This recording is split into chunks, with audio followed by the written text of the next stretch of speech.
Hello students, आज हम लोग स्टार्ट करेंगे lecture 5 of body fluids and circulation. Last lecture में हम लोगों ने कार्डियक साइकिल के बारे में पढ़ा था। अब इस लेक्चर में हम लोग पढ़ेंगे अबाउट इलेक्ट्रोकार्डियोग्राफ। ठीक है, ईसीजी जिसको हम लोग नॉर्मली बोलते हैं, ईसीजी मशीन या ईसीजी हम कराने जाते हैं।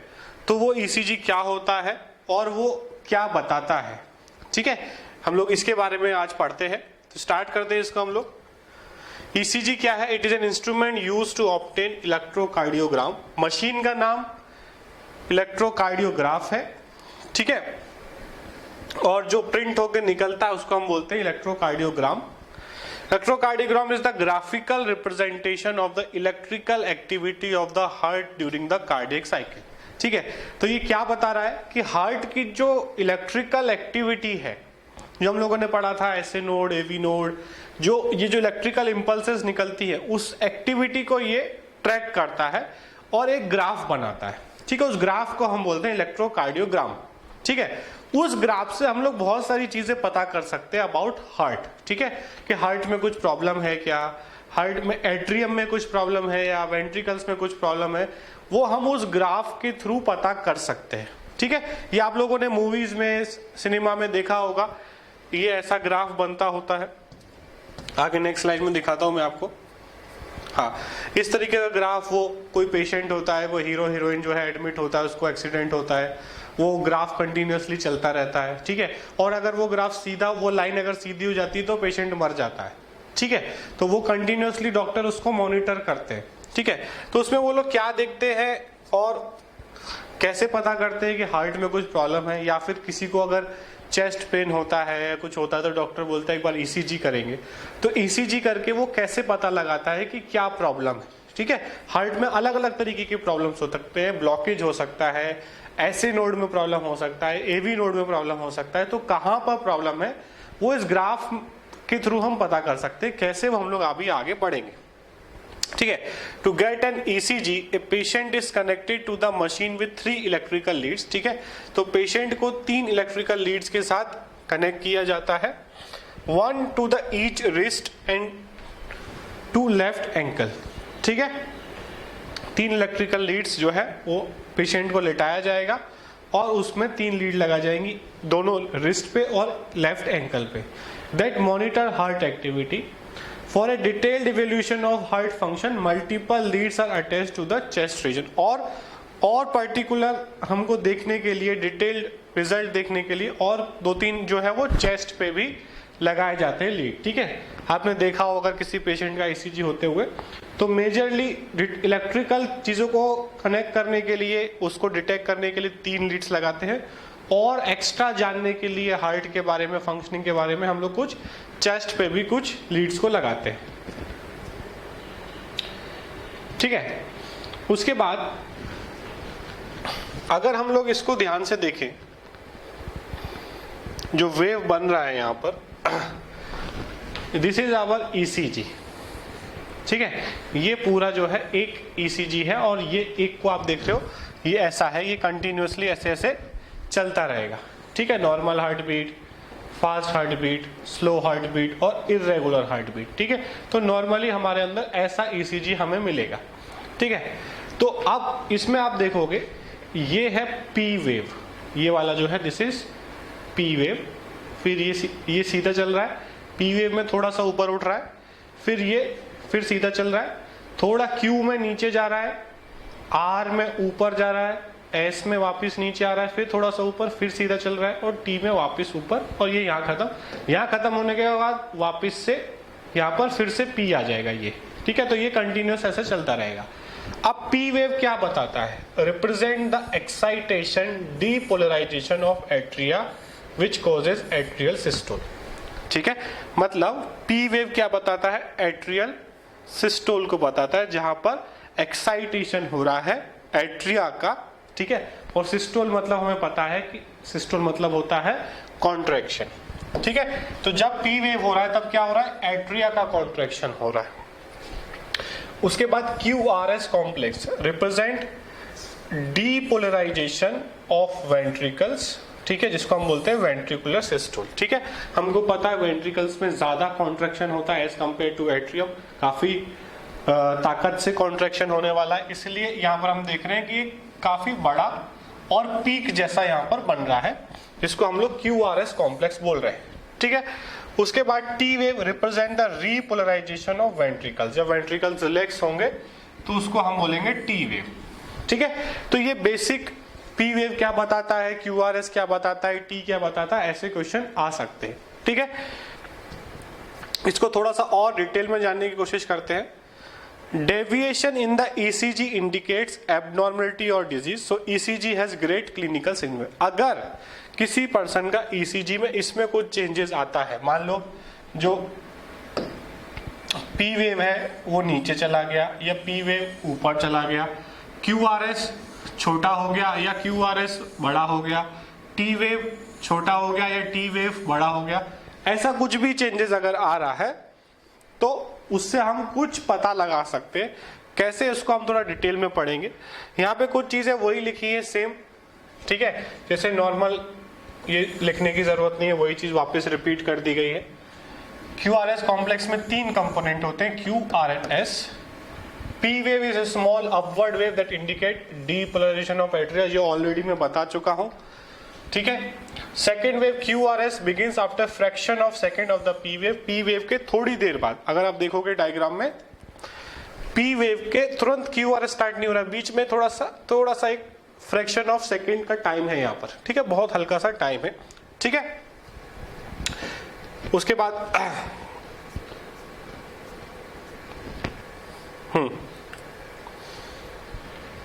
ये हो गया, QRS स्टार्ट होगा। It begins as a small downward deflection, हमें पता है कि Q में पहले थोड़ा सा नीचे जा रहा है। ठीक है, and continuous as large upright R। ठीक है, फिर क्या हो रहा है, बहुत लंबा सा एक R बन रहा है, and triangular wave ending a downward at S। ठीक है, फिर ये थोड़ा नीचे जा रहा है, इस तरीके से बन रहा है। ठीक है, तो ये हो गया हमारा QRS। डायग्राम में भी देखोगे तो पहले थोड़ा नीचे, फिर ये R एकदम ट्राइंगुलर जैसा ऊपर जा रहा है, फिर S जो है वो बेस पे नहीं आ रहा है, बेस ये है, ये थोड़ा नीचे जा रहा है, फिर ऊपर आ रहा है। ठीक है, तो ये हो गया हमारा QRS। This is the expression of the ventricular depolarization, मतलब वेंट्रिकुलर का जो है ये कॉन्ट्रैक्शन हो रहा है। The potential generated by the recovery of ventricle from the depolarized state is called as repolarization wave. ठीक है, in electrocardiography, PQ interval, also called as PR interval, is the time taken by the impulse to travel the atria, AV node and the rest of the conductive tissue। मतलब क्या बोलना चाह रहा है ये, कि ये जो तुम बोलोगे कि सर ये यहाँ के बाद यहाँ पर क्यों नहीं स्टार्ट हो गया, P और QRS के बीच में या P और Q के बीच में थोड़ा सा गैप क्यों है, टाइम क्यों लग रहा है। P क्या हो रहा है, एट्रियम का कॉन्ट्रैक्शन, उसके बाद सिग्नल कहाँ जाएगा, यहाँ पर AV में जाएगा, AV से बंडल ऑफ इसमें थोड़ा टाइम लगेगा, वो टाइम डिले ये है।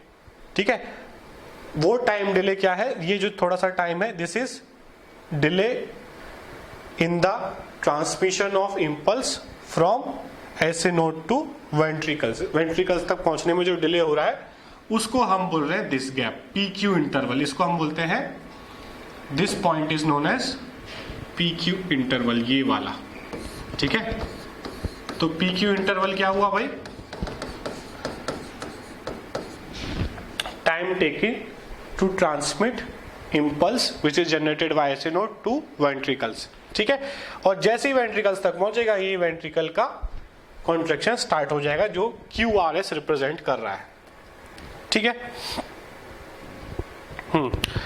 उसके बाद during rheumatic fever and arteriosclerotic heart disease, ठीक है, जिसमें जो है formation of plaques and calcification, मतलब अंदर कुछ जमा हो जाता है, वेन्स और आर्टरीज के अंदर कुछ इकट्ठा हो जाता है, ब्लॉकेज हो जाता है, तो PQ इंटरवल लेंथेंस, मतलब ये जो है ये थोड़ा लंबा हो जाएगा, ये वाला जो गैप है PQ वाला ये बड़ा हो जाएगा, मतलब इस तरीके से ये गैप बढ़ जाएगा और ऐसा हमको ग्राफ देखने को मिलेगा। मतलब ये जो PQ वाला जो गैप है ये बढ़ जाएगा।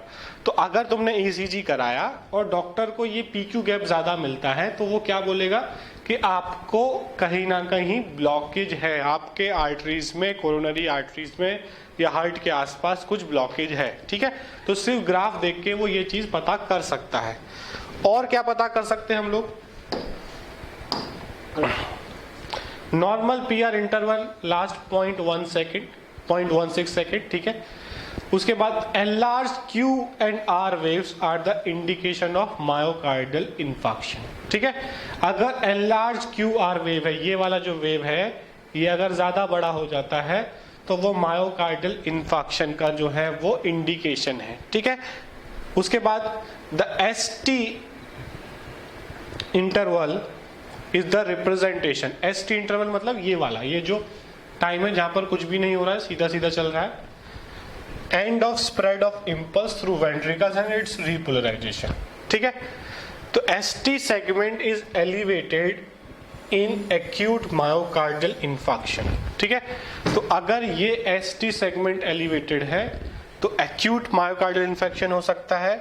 And depressed in condition when the heart muscle receive insufficient oxygen. ठीक है, तो अगर इनसफिशिएंट ऑक्सीजन है तो ये थोड़ा ऐसे नीचे हो सकता है। ठीक है, और अगर एक्यूट मायोकार्डियल इंफेक्शन है, हार्ट में प्रॉब्लम है, तो ये थोड़ा ऐसे ऊपर की तरफ हो सकता है। ठीक है, उसके बाद T वेव क्या बताता है? Ventricular repolarization represent as T wave. ठीक है, T वेव क्या बताता है? जब वेंट्रिकल्स वापस से रिलैक्स होते हैं। When the heart muscle receive insufficient oxygen, then the T wave is flattened. ठीक है, और अगर हार्ट मसल्स को प्रॉपर ऑक्सीजन नहीं मिल रहा है तो ये T वेव थोड़ा सीधा हो जाएगा। ठीक है, फ्लैट हो जाएगा, ये ऐसे ऊपर उठा हुआ नहीं रहेगा। तो इस ECG को इतने ध्यान से डॉक्टर को देखना पड़ता है कि अगर हल्का सा भी चेंज हो रहा है, ये छोटा बड़ा हो रहा है, P वेव छोटा बड़ा हो रहा है, QR बड़ा हो रहा है, ये ऊपर नीचे हो रहा है, या T वेव फ्लैटन हो रहा है, ये सारी चीज़ों को वो चेक करता है। उससे उसको एक आइडिया आता है कि क्या प्रॉब्लम हो सकता है। उसके बाद भी वो और भी बहुत सारे टेस्ट करेगा जिससे कंफर्म करेगा कि आपको कोई हार्ट में प्रॉब्लम है, हार्ट डिसऑर्डर है। ठीक है, तो ECG से हम ये सारी चीज़ें पता कर सकते हैं। ये सारे पॉइंट्स आप समझ लो, कोई दिक्कत आता है तो आप लाइव क्लास में पूछ लो। ठीक है, उसके बाद एक नेक्स्ट टॉपिक है पेसमेकर। ठीक है, मैंने आपको पहले के लेक्चर्स में बताया था कि ऐसे नोड जो होता है वो हमारा पेसमेकर होता है। ठीक है, तो हमको पता है कि pumping of action of heart में एट्रिया और वेंट्रिकल जो है वो रिदमिकली कॉन्ट्रैक्ट करते रहते हैं। ठीक है, इम्पल्स जो है वो डायरेक्टली ऐसे नोड से आता है। ये सारी चीजें लिखने की जरूरत नहीं है, आपको यहाँ पर क्या लिखना है मैं बता देता हूँ कि जो नॉर्मल हार्ट है वो रिदमिकली बीट करता है, हमको पता है, वो नहीं भी लिखोगे तो चलेगा। ऐसे node gives rhythmic impulses in the heart and it is known as pacemaker। एक तो ये पॉइंट लिखना है। ठीक है, इस pacemaker in fact is the rhythmic centre which establish a pace of activity. ठीक है, वो हार्ट की पेस को मेंटेन रखता है कि कितने तेजी से उसे चलाना है। ठीक है, ये पॉइंट हमको लिखने हैं, ये दोनों पॉइंट लिखने हैं। एक कंपोनेंट ऑफ इम्पल्स कंडक्शन। ठीक है, कुछ टाइम में क्या होता है, ए component of impulse conduction is disrupted causing irregularity in the heart rhythm.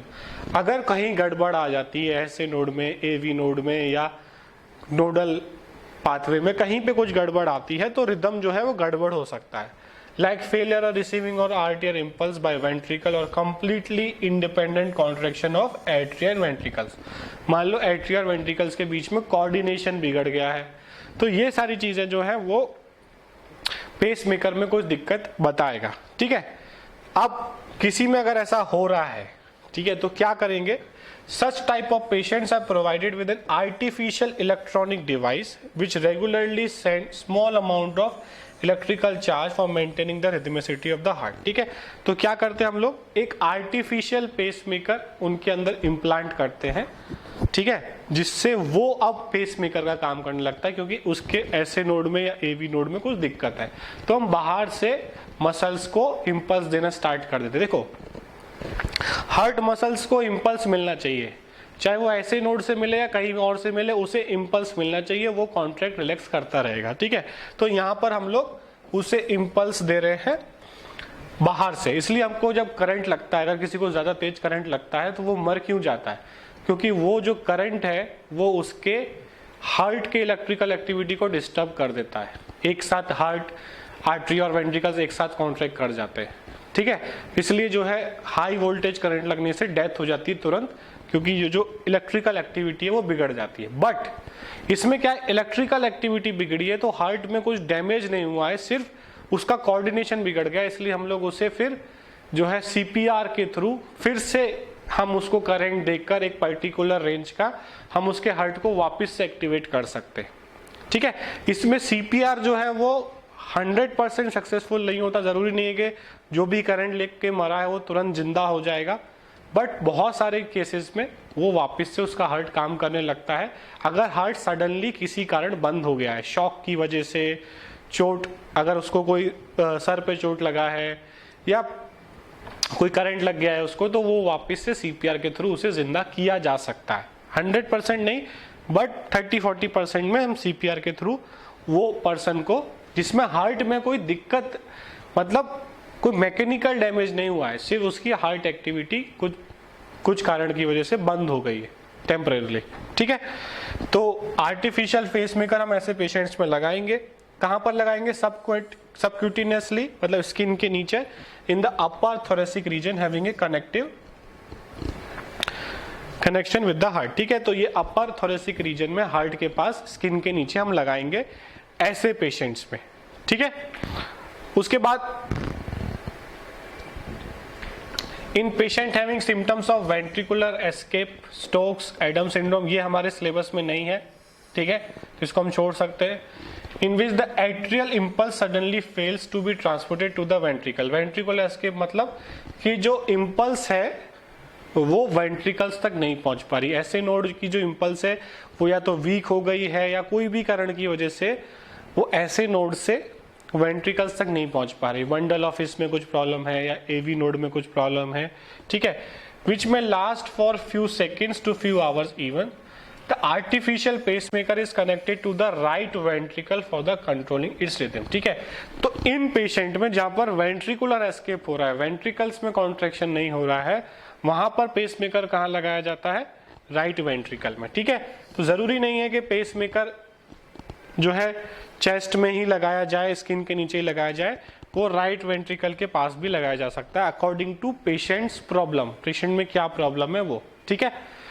तो आरटीपी जो पेसमेकर होता है वो क्या होता है? एक पल्स जनरेटर कंटेनिंग सेल होता है, ठीक है, जो कि एक लिथियम आयन बैटरी उसमें लगी होती है। To produce electrical impulse the lead in the form of a wire which transmit the impulse and electrode which is connected to the portion of heart where impulse has to be transmitted, ठीक है। तो एक छोटा सा chip जैसा हम, जिसमें एक बैटरी होती है और वो कंटिन्यूअसली जो है उसको हमने जो है प्रोग्राम कर दिया है कि वो 72 टाइम्स कंटिन्यूअसली जो है इम्पल्स छोड़ता रहेगा, जिससे उस पर्सन का, पेशेंट का जो है हार्ट वो कॉन्ट्रैक्ट रिलैक्स करता रहेगा, चाहे उसका ऐसे नोड काम कर रहा है या नहीं कर रहा है, ठीक है।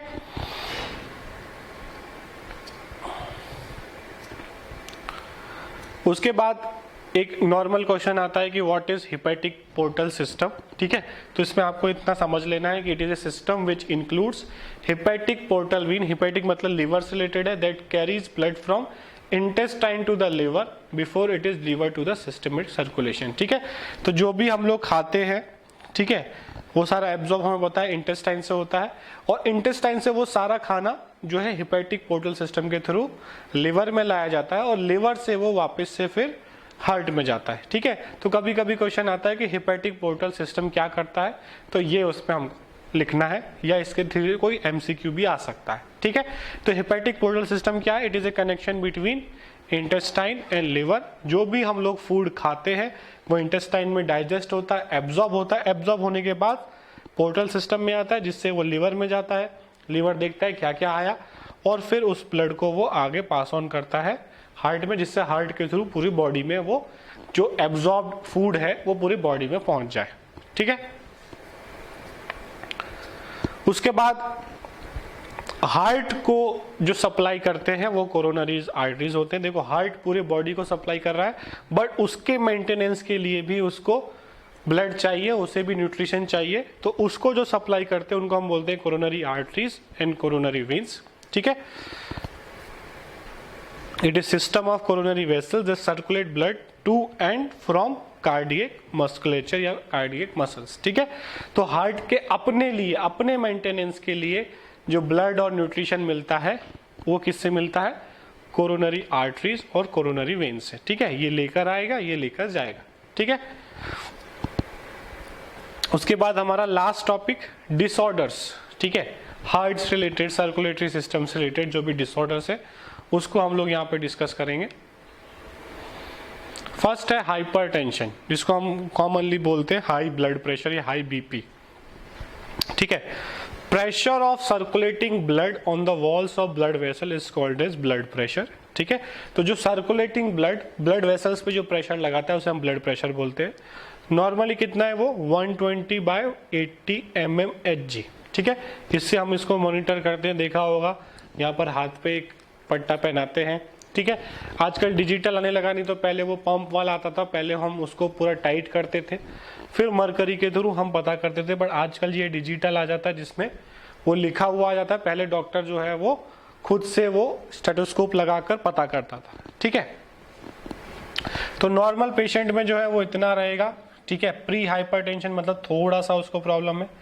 उसके बाद अगर उसका कंटिन्यूसली ब्लड प्रेशर जो है वो 140-90 के आसपास रहता है, ठीक है, तो उसको हाइपरटेंशन स्टेज 1 बोलेंगे, मतलब उसको बीपी की बीमारी लग गई है बट अभी ज्यादा नहीं है। ठीक है, अगर उसका ब्लड प्रेशर 160-100 रहता है तो वो स्टेज 2। उसके बाद हाइपरटेंसिव क्राइसिस अगर 180 के ऊपर से कंटिन्यूसली रहता है, और फाइनली अगर 200 के ऊपर चला जाता है, 220 के आसपास चला जाता है, तो उसे स्ट्रोक हो सकता है। ठीक है, उसके कहीं पे भी कोई वेसल फट सकता है और वो कोमा में जा सकता है। ठीक है, it include systolic pumping pressure जो कि 120 है, और डायस्टोलिक प्रेशर क्या है? 180। ठीक है, तो जब हार्ट पंप कर रहा है ब्लड को तब प्रेशर ज्यादा होगा, क्योंकि मोटर पंप कर रही है तो ब्लड में प्रेशर ज्यादा होगा, उसको वो होता है 120 mmHg।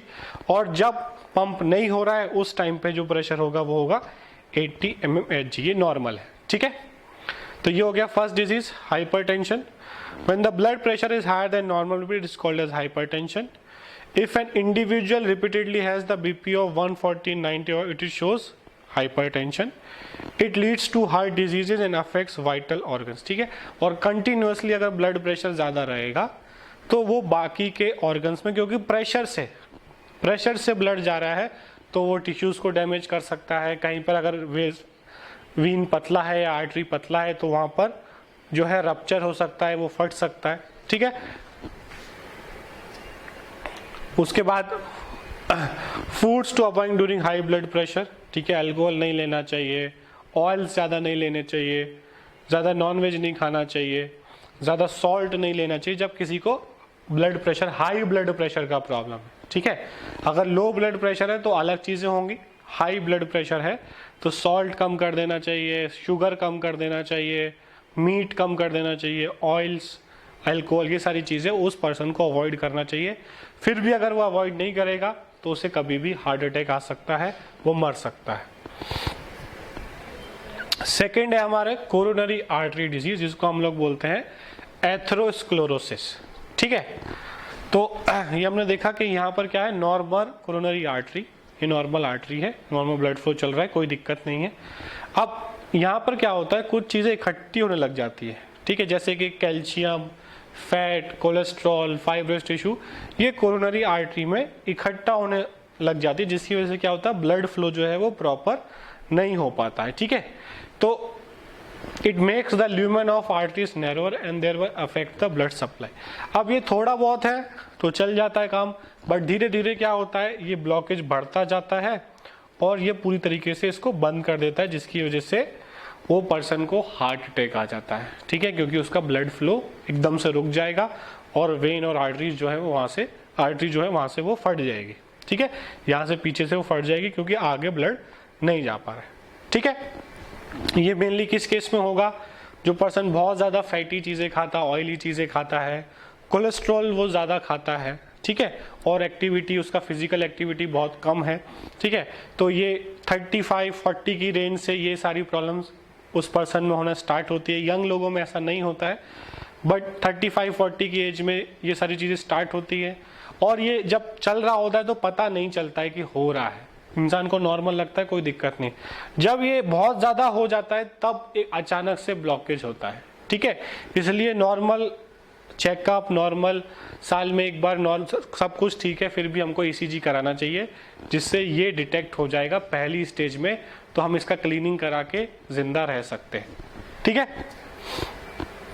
हाँ, अब इसी से रिलेटेड ये हम लोगों ने पढ़ा कि एथेरोस्क्लेरोसिस हम लोगों ने पढ़ा, जिसमें डिपोजिशन हो जाता है। इसी से रिलेटेड एक और डिजीज है जिसको हम बोलते हैं आर्टेरियोस्क्लेरोसिस। थोड़ा सा नाम थोड़ा सेम है, बट यहाँ पे देखोगे ये एथेरोस्क्लेरोसिस है, ये आर्टेरियोस्क्लेरोसिस है, ठीक है। ये दोनों डिजीज ह्यूमंस में होती है, दोनों में थोड़ा सा डिफरेंस है, वो हम देखते हैं। यहाँ पर हमने देखा कि डिपोजिशन ऑफ कोलेस्ट्रॉल, लिपिड, ये सब होता है, ब्लॉकेज होता है। यहाँ पे क्या होता है, hardening of arteries due to thickening along with deposition of calcium salt with cholesterol. यहाँ पे जो आर्टरी है वो हार्ड हो जाती है, फ्लेक्सिबल नहीं रहती, ठीक है, हार्डनिंग हो जाती है। जैसे पाइप है, जो पानी का पाइप होता है, ठीक है, गार्डन पाइप, सर्दियों में आपने देखा होगा एकदम हार्ड हो जाता है, और हल्का सा भी प्रेशर लगाओ तो वो फट जाता है। तो यहाँ पे कुछ ऐसा ही हो रहा है कि जो आर्टरीज है वो हार्ड हो जा रही है, फ्लेक्सिबल नहीं रह रही। तो क्या होगा, कभी भी अगर प्रेशर थोड़ा भी ज्यादा बढ़ा तो वो वहां से फट जाएगी, ठीक है। Takes place in lumen of large and medium size arteries, can takes place in medium to small arteries, ठीक है, ऑफ लिम्स, ठीक है, हाथ पैर में हो सकता है।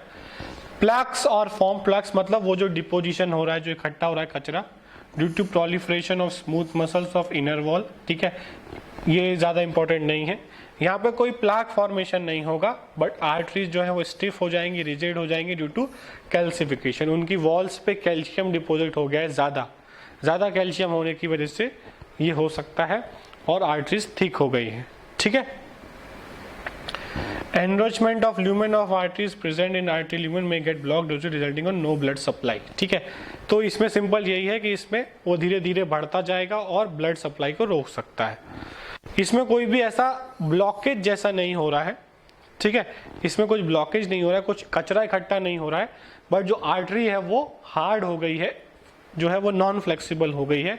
तो कभी भी अगर ब्लड प्रेशर उस पेशेंट का बढ़ता है, उस पर्सन का बढ़ता है, कि मान लो उसकी आर्टरी थिक थी, ठीक है, और वो नॉर्मल काम करता था, रेस्टिंग स्टेज में रहता था, थोड़ा बहुत ऑफिस जाता था, अचानक से उसने दौड़ना स्टार्ट कर दिया या अचानक से वो खेलने चला गया, तो उसको ब्लड प्रेशर बढ़ेगा, और ब्लड प्रेशर बढ़ते ही उसका जो आर्टरी जहाँ से भी हार्ड है वो फट सकता है, और उसको वहीं पर हार्ट अटैक आ सकता है, ठीक है, अगर वो पर्सन नॉर्मल चेकअप नहीं कराता है, ठीक है।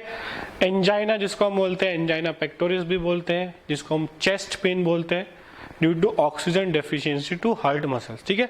अगर हार्ट मसल्स में ऑक्सीजन की डेफिशिएंसी होगी तो सीने में जो है एक दर्द होता है, जिसको हम लोग एंजाइना बोलते हैं, ठीक है।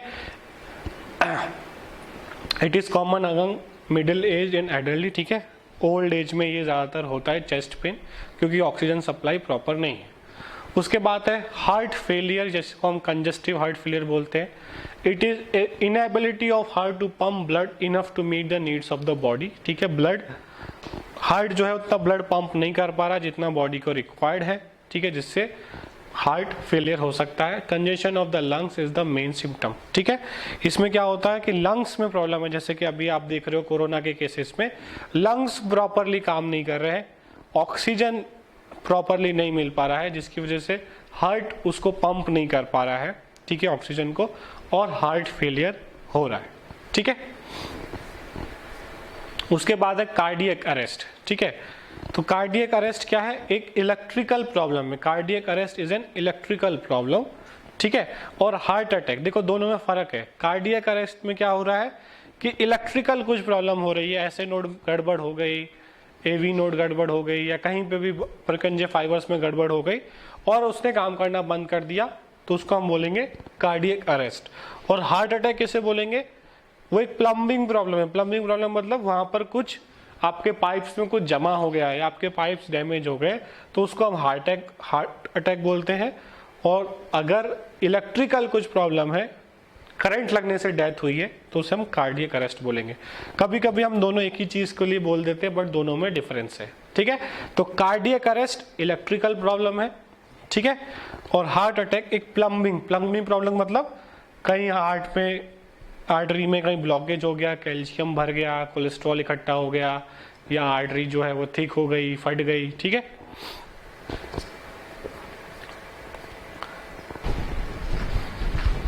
हाँ, तो कुछ प्रॉब्लम हो गया था यहाँ पर।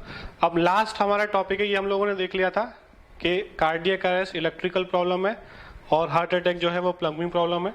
लास्ट हमारा टॉपिक है हार्ट अटैक, जिसमें हम लोग sudden damage of heart muscles due to inadequate blood supply, ठीक है। ब्लड सप्लाई प्रॉपर नहीं है कोरोनरी आर्टरीज में, जहाँ पर कुछ प्लाक जनरेट हो गए। प्लाक मतलब कुछ कचरा वहाँ इकट्ठा हो गया है, वो कैल्शियम की फॉर्म में हो सकता है, कोलेस्ट्रॉल की फॉर्म में हो सकता है, जिसकी वजह से ब्लड जो है वो फ्लो नहीं हो पा रहा और हार्ट अटैक हमको हो गया, ठीक है। तो यहाँ पर ये हमारा चैप्टर कंप्लीट हो गया, ठीक है। ऑलमोस्ट 99% चीज़ें हम लोगों ने यहाँ पर कवर कर ली, ठीक है। आपको इसके नोट्स बनाने हैं, एनसीईआरटी से पढ़ना है, ठीक है। और कोई भी डाउट है वो आप लाइव क्लास में पूछो, ठीक है। इसके बाद अब हम लोग नेक्स्ट लेक्चर से एक नया टॉपिक स्टार्ट करेंगे, एक नया चैप्टर स्टार्ट करेंगे, ठीक है। Thank you.